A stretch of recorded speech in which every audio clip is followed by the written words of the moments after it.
Pengakuan baru, Ferdi Sambo klaim hanya perintahkan hajar Brigadir J, bukan tembak.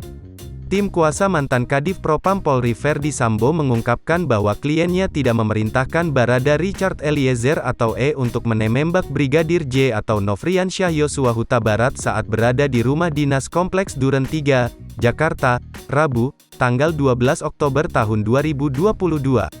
Kuasa hukum Sambo, Febri Diansyah mengatakan saat itu kliennya hanya memerintahkan Barada E untuk menghajar Brigadir Yosua.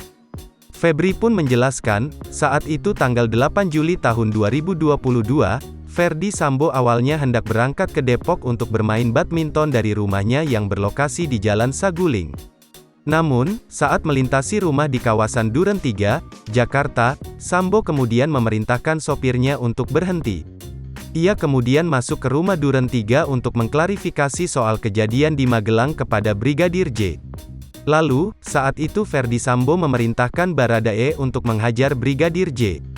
Kemudian terjadilah penembakan kepada Brigadir J. Lalu, saat itu Ferdi Sambo memerintahkan Barada E untuk menghajar Brigadir J. Kemudian terjadilah penembakan kepada Brigadir J. Lebih lanjut, Arman mengatakan perintah Sambo yang menyuruh Barada E menghajar Brigadir J akan dijelaskan secara rinci di persidangan. Jangan lupa subscribe, share, komen, dan like ya!